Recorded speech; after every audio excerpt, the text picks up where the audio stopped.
আসলে কোন সমাজে বাস করছি, যে শিক্ষা আমাদের সমাজে বড় বড় পদবি আর কোটি কোটি টাকা উপার্জনের রাস্তা দেখালো, সেই শিক্ষাই কি আজ আমাদের ভেতরের মানুষটাকে জীবন্ত কবর দিয়ে দিল?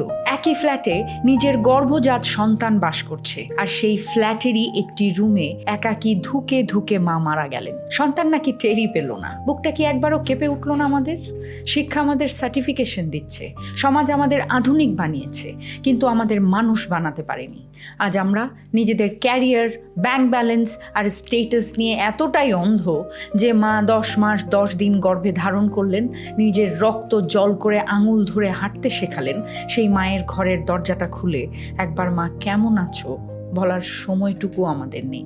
আমরা নাকি সভ্য সমাজের তথাকথিত শিক্ষিত নাগরিক, অথচ এই শিক্ষিত সন্তানদের ঘরের আড়ালেই জন্মদাত্রী মায়ের জীবন্ত শরীরে বাসা বেঁধেছিল ছত্রাক আর পোকা। এর চেয়ে বড় লজ্জার, বড় অপমানের আর কি হতে পারে একজন সন্তানের জন্য? আমরা মুখে বড় বড় নীতিবাক্য শোনাই, ফেসবুকে স্ট্যাটাস দেই, বৃদ্ধাশ্রম দেখলে গালিগালাজ করি, কিন্তু ঘরের ভেতরে যখন একটা মানুষকে বছরের পর বছর এভাবে একাকিত্বের নরকে ফেলে রাখা হয়, তখন সেই বিলাসবহুল ফ্ল্যাটটাই কি একটা জীবন্ত কবরস্থান হয়ে যায় না? মা বাবার যত্ন নেওয়া, তাদের পাশে বসা, একটু হাসি মুখে কথা বলা, এটা কিন্তু কোনো দয়া করা নয়, এটা আপনার দায়িত্ব, আপনার জন্মগত ঋণ, যে ঋণ শোধ করার কোনো উপায় কারো কাছে নেই।